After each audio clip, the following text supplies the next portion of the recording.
And it's my pleasure to chair the second session at this conference. So the second session is mostly about probabilistic models and using probabilistic models. And let me try to mess around with this computer to open up the right folder. RSS 2. There we go. Okay, so the first talk is by Danushka Kularatne, and it's about exploiting stochasticity for navigation in gyroflows. Danushka? And there we go. Hey everyone, my name is Danushka, and I'm from University of Pennsylvania.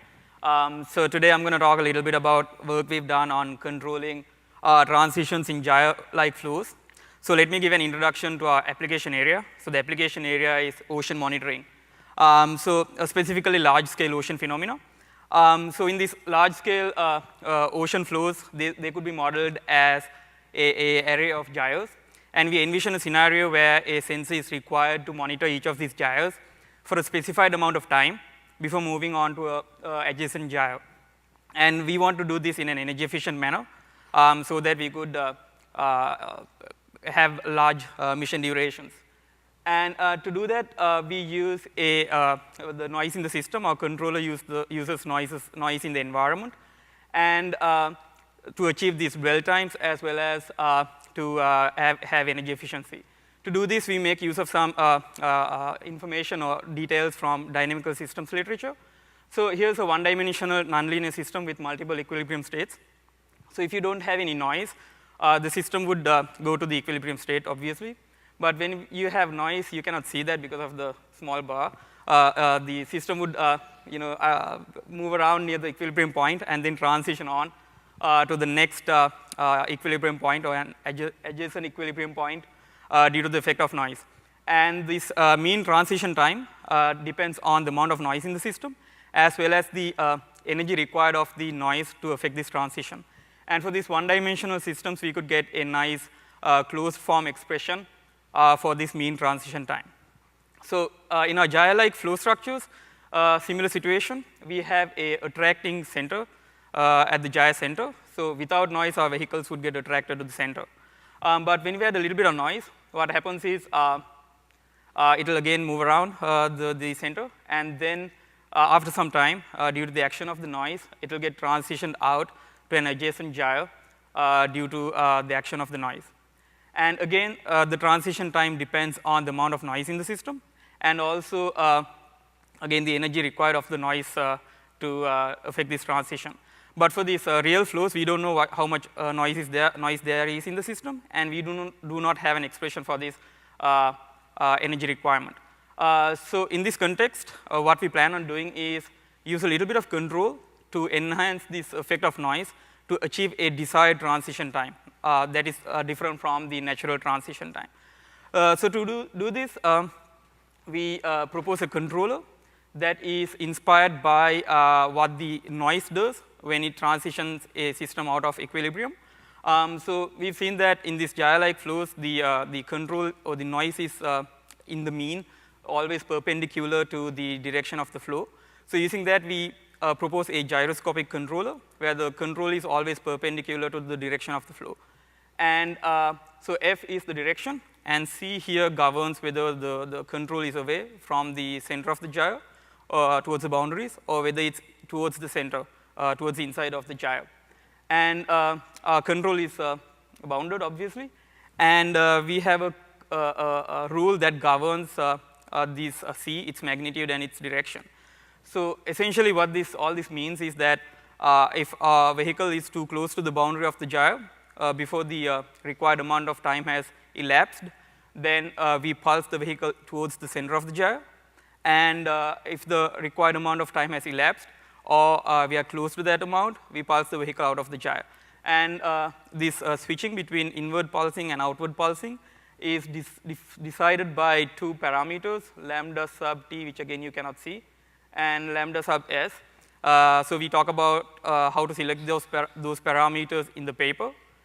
So these are results. The x-axis is the desired transition times, and the y-axis is the actual transition times that we get for different noise levels in the system, which are not known. And you can see that we can get good results. So we can achieve the desired transition times for a variety of noise in the system. So why is this important for a general robotics audience? So this method is applicable to any nonlinear dynamical system which is affected by noise, which has multiple stable states, and we have a method that could control these transitions. So talk to me at the presentation, at the poster presentation, and we can talk in more detail. So thank you.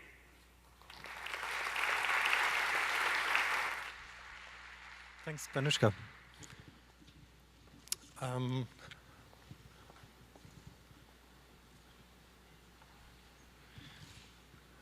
Next talk is by Ian Gillard, and this is about using POMDPs for autonomous thermaling. And go. Okay, good morning. So this work is part of a project I worked on at Microsoft over the last couple of summers, where we looked at the problem of autonomous soaring as a motivation for doing planning under uncertainty. And in particular, we looked at the problem of thermal exploitation. So when we look at what happens when we have warm air on the Earth's surface interacting with layers of colder air above, we get convection currents, which give rise to rising columns of air known as thermals. And if we look at the cross-section of a thermal at the wind distribution, we can see that this distribution has a Gaussian shape. So it's strong in the center and it becomes weaker at the sides. And given that the thermal is fairly constant along its length, we can then have a very simple parameterization of a thermal as a two-dimensional Gaussian.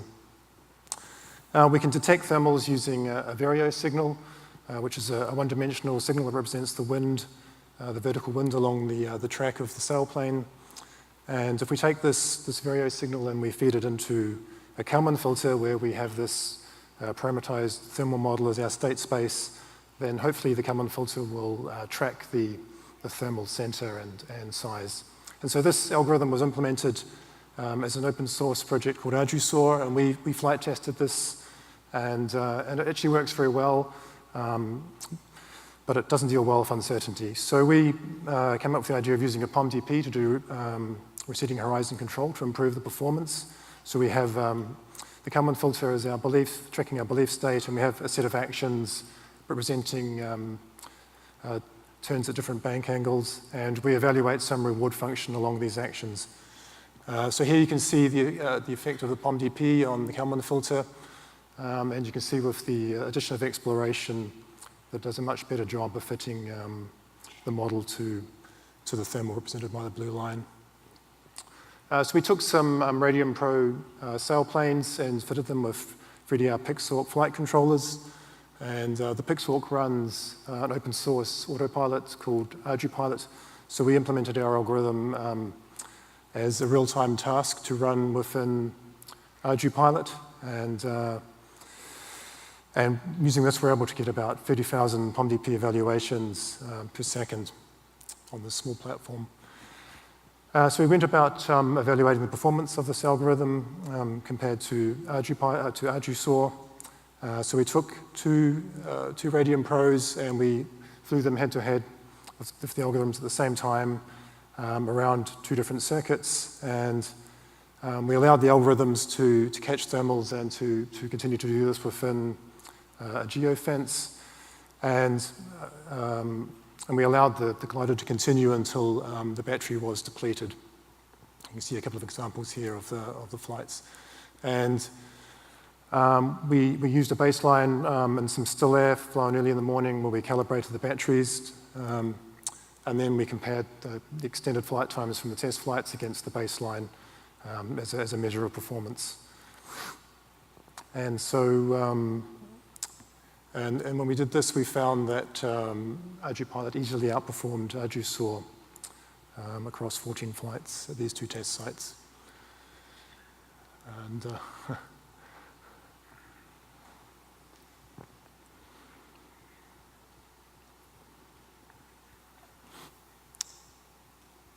And so I've got an example here coming up. Gone too fast.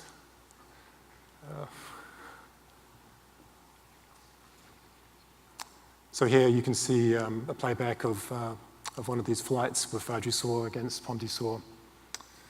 And Microsoft have made this code available for download from GitHub, so feel free to download it and try it out. And if you've got any more questions about how POMDP works, please come and talk to us at the poster session this afternoon. Thank you.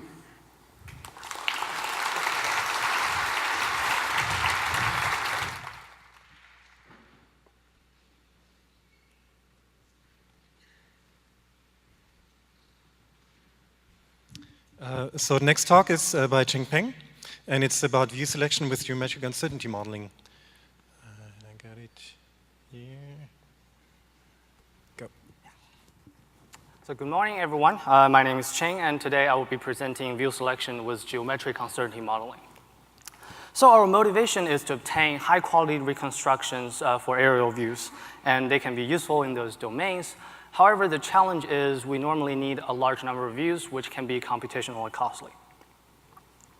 So we would like to obtain less views without decreasing the reconstruction quality, as the comparison from the top and the bottom. So how do we do that? We first consider the measurement of a single target. The ray corresponding to the image feature ideally should intersect the target. However, due to error, the ray can be off. So if you consider the uncertainty around that specific pixel, and we can construct a cone that contains that specific target. And for each noisy measurement, we can contain a different cone. So the question is, which cone do we use to represent the uncertainty for the sensor selection? And we answer this by computing the worst case uncertainty using all possible perturbations. And another question we would like to know is, what's the minimal localization error possible in the worst case comparing to infinite many of views? And one of our main results is that we can obtain 2 views for a single target and obtain a near optimal result, minimal localization error, so to speak. So to obtain this theoretical result, we first use a simplified model, which is a ground plane and a parallel viewing plane. Then we minimize some reconstruction uncertainty using our novel geometric uncertainty models and analyze the optimal views for a single point.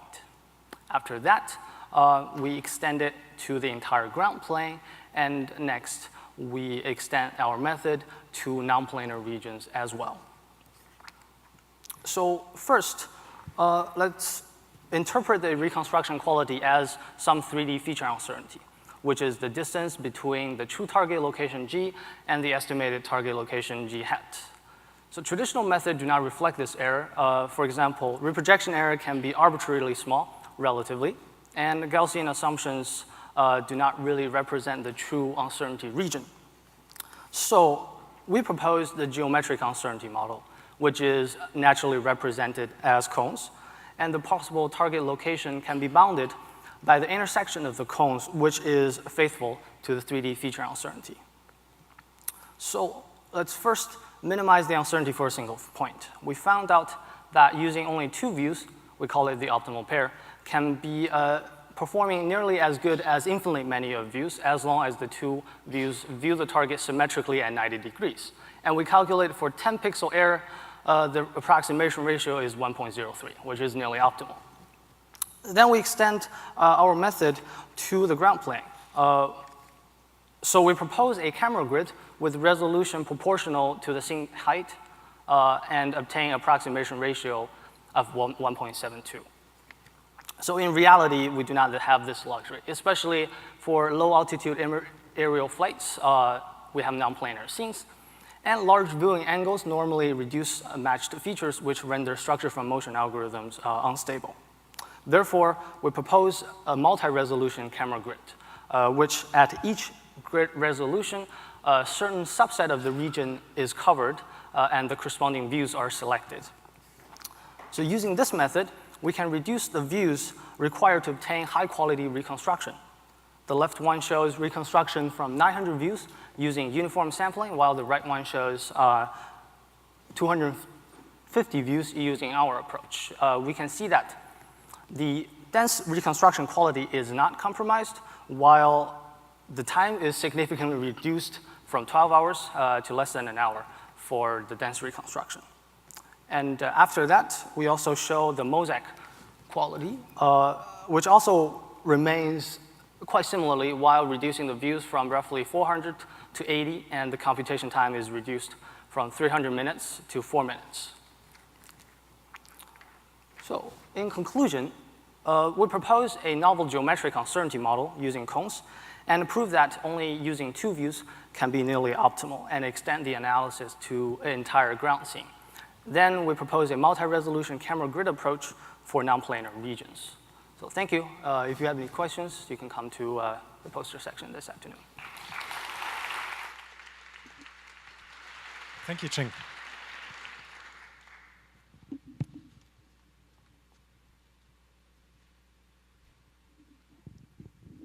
So last talk in this session is by Graydon Foyle. It's about efficiently sampling for underlying models, from underlying models.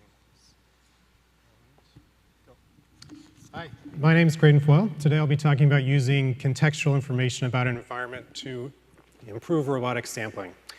So we consider what's called adaptive sampling, and that's using intelligent sampling that uses prior data to select rewarding future samples. And there's really 3 main steps here. So first, the robot collects an observation, like the image on the left. Second, it estimates the expected reward of sampling in a new location, and how it makes that estimate is really what we focus on in this work. After sampling, the rover updates its reward and decides whether or not it's worth continuing sampling. And then finally, the robot needs some kind of selection strategy. So maybe it wants diverse points or representative points, and that's closely tied to the reward function. We have a few main motivations for this work. So first, during field tests, we saw a number of situations like this, where the rover went to a really promising location, but it didn't quite have the intelligence to select really interesting sampling sites. By equipping our robot with better sampling techniques, it could spot these locations and even tie them to orbital data to improve its expected reward at other points in the map. Our second motivation is Pixel, which is a candidate instrument on the Mars 2020 mission. And it collects really small rasters of surfaces about the size of a postage stamp. Each scan in the raster can be a quick, noisy sample, or it can be collected over a few seconds, or a longer, more detailed sample taken over minutes. Collecting the detailed spectra at every point is too expensive, so we need improved sampling techniques to really choose good samples. We look at 2 main experiments. So first is sampling with full context. And here we have a noisy or incomplete view of the entire scene, and we want to choose targets to sample more closely. We estimate the reward of unsampled sites and then choose the site with maximum reward. And second is sampling with limited context, which is really motivated by the Pixel instrument. Pixel has to decide immediately if a quick measurement of a site is interesting enough to warrant a full sample. When it sees a new point, it estimates the reward and chooses whether or not to sample that location. We consider a few approaches to adaptive sampling. And our first is a flexible Gaussian mixture method called adaptive GMMs. In this case, the number of mixtures is set in advance. As we collect more samples, they're either merged with similar mixtures or existing mixtures are merged together, grouping similar points over time. The problem, of course, is that the number of mixtures is set in advance. And instead, we want to grow it over time if we have evidence to support it. And here we turn to Dirichlet processes, which provide an estimate of the probability of any point being from an existing mixture or coming from some new unobserved mixture. They're often described using the Chinese restaurant process, which says that a patron enters a restaurant and sits at an existing table proportional to the number of people at that table, or chooses a new table proportional to alpha, a concentration parameter. What we want to do is also tie in the probabilities from our mixture when deciding whether or not a patron sits at a new table. And we call this the food court process. So here, patrons enter a food court and they choose a restaurant. But instead of choosing just based on the restaurant's popularity, we also consider that people are more likely to prefer certain foods. And we show this with a modified Dirichlet probability, weighted by the patron's preference towards certain foods and the probability of that patron. Patrons that don't fit existing restaurants are more likely to choose a new one, and patrons that are similar to other patrons tend to group at the same restaurants. We also use Dirichlet processes slightly differently to consider the probability of misclassification. Estimating the probability that a point belongs to some unknown, unobserved class as well. This results in a selection strategy that finds points that are unlikely to fit well in any of our models. And then finally, we consider what we call one-step Bayesian optimization. Our underlying reward function is the entropy gained by sampling a new point. We build a Gaussian process over this estimate, and then we use various acquisition functions to choose optimal sampling locations. The problem is that entropy changes every time we collect a sample, so the underlying function is no longer static. However, we find that using a Gaussian process smooths out the impact of noise on our model and leads to better sampling strategies. Here are the results from both our experiments. Our methods are in blue and red, and you can see they collect samples with higher sample diversity, which is shown by increased entropy on the left, and they're better at finding representative samples, which is shown by reduced reconstruction error on the right. Thank you for your time.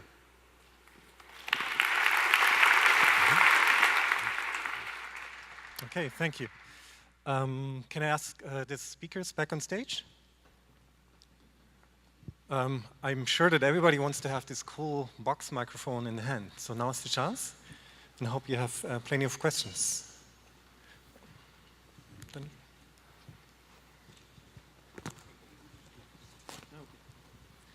So my question is for the second speaker about the gliders. Yeah. I'm here. So how do you measure the velocity of the wind? I didn't get that.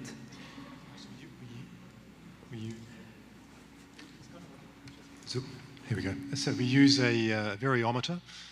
It's a standard instrument that glider pilots use. It's the vertical speed of the glider corrected for kinematics and drag, which leaves you with the actual vertical speed of the wind field around the glider.